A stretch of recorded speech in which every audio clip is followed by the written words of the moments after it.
J.C. Harbin, our history expert, solves local mysteries. Who, what, when, where, why, and why not? Well, sometimes. An article by Vance Lauderdale, brought to you by Memphis, the city magazine. Dear Vance, what happened to Harbin Swimming Pool, a popular attraction in Whitehaven in the 1940s? This from S.R. from Memphis. Dear S.R., I think it's interesting that you mainly remember the swimming pool because that was just a small part of the sprawling establishment that J.C. Harbin operated at the corner of Rains and Highway 51 South for most of his life. First of all, I have to confess that if Harbin had a first and middle name, I never learned them. He made the news a lot, as you're about to find out, and yet every single article, even his obituary, referred to him only by his initials.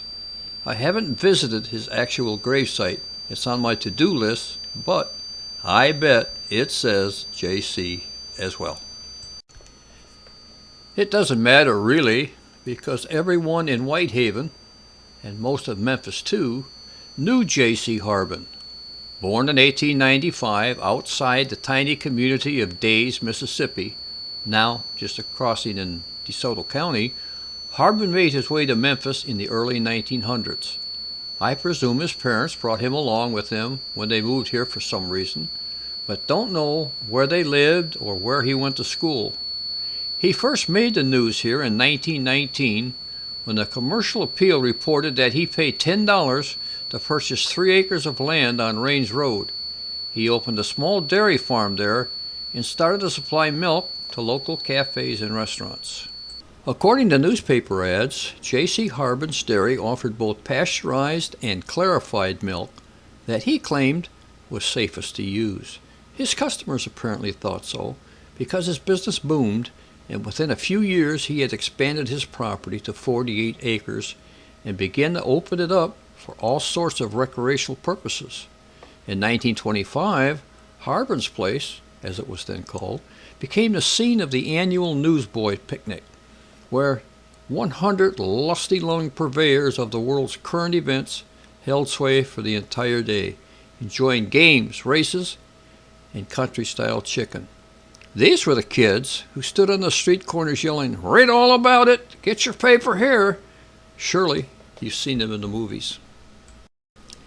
In 1926, the winner of many of the races that year was somebody well known to Memphians. Of a certain age, 20 prizes were distributed to the victors of the various contests, with Tony Casada, otherwise known as Monk, having the distinction of carrying off the rewards of the day. Lots of readers remember Monk. I've written about him before, but it came as a surprise that he had already earned that distinctive nickname when he was a boy. The following year, Harbin added the attraction you remember, S.R., what the newspapers described as a gigantic swimming pool. Soon to follow was a barbecue restaurant and a row of handsome tourist cottages, which Harbin is proudly showing off on the old postcard you see here. Not only did they offer travelers fine food, beauty rest mattresses, swimming pool, baths, and steam and gas heat, I noticed each building contained a built-in garage. A rather nice touch, if you ask me. Harbin's wife, Emma, helped run the place, but I wonder how many visitors realized that the woman behind the barbecue counter was a rather famous aviatrix known as the Dixie Eagle. Newspaper clippings from the early 1930s reveal that Emma Harbin was one of the first women in the country to attend flying school and earn a commercial pilot's license. She soon became one of the best-known women stunt flyers in the South, reported the CA. With a repertoire of single, double, and triple spins, balloon bursting, ribbon cutting, and dizzy aeronautical feats. What's more, she received widespread publicity when she took up deaf people who believed flying would aid their hearing. But what's this about balloon bursting? Well, to showcase her aeronautical skills, in 1931, she took part in a show at the old Memphis Municipal Airport where people released 3 small balloons, and each flyer would then dive at them and burst all three with their propellers within 2 minutes. The winner would receive a new flying helmet and a season pass to Harbin's pool. Not much of a prize, if you ask me, if Emma Harbin was the winner. She became so well known that she contributed a regular aviation column to the Commercial Appeal, talking about upcoming events and advances in airplane design. She also competed in other rather bizarre events around town, many of them designed to promote her own establishment, I suppose. For example, in 1928, she competed in a contest in an attempt to break the world's record of 50 hours for tank swimming. This sounds dreadful to me. The rules stipulated that the contestant must remain in 6 feet or more of water all the time and is not permitted to touch the sides of the pool. The swimmer can take nourishment at any time, but nobody mentions how anyone was supposed to go to the bathroom while treading water for more than 2 days.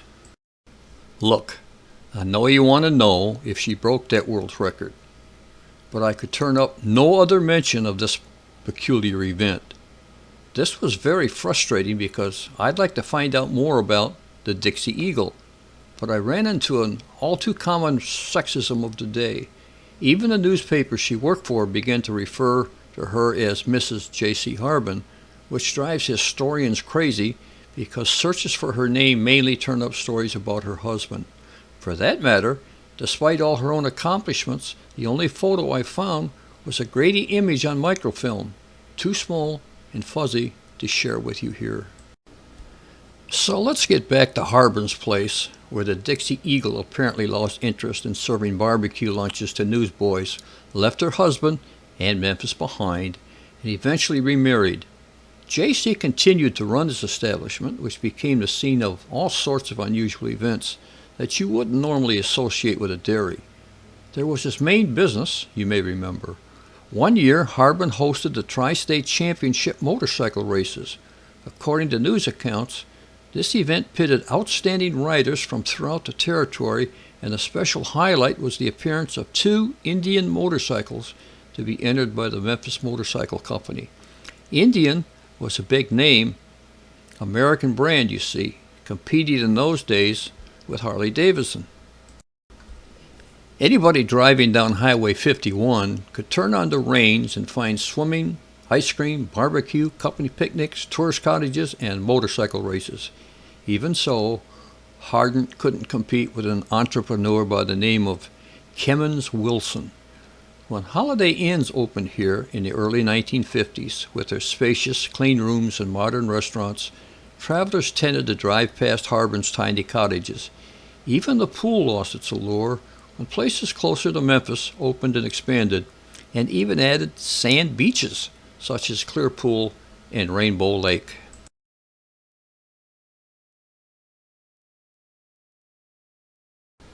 Harbin decided to start over with a bold new venture.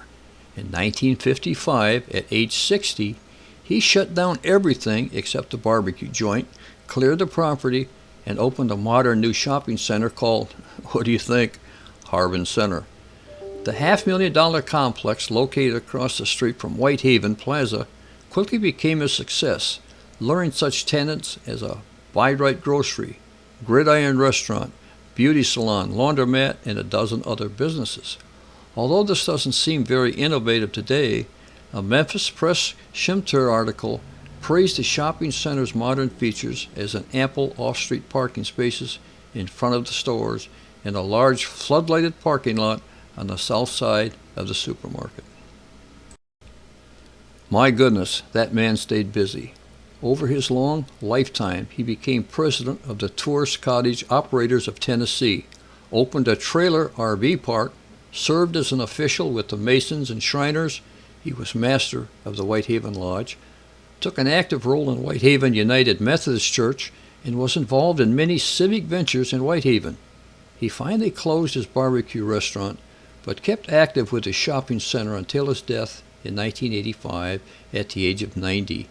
The Commercial Appeal eulogized him as a resort pioneer, but that doesn't really convey the many accomplishments of J.C. Harbin or his life with the famous Dixie Eagle, does it?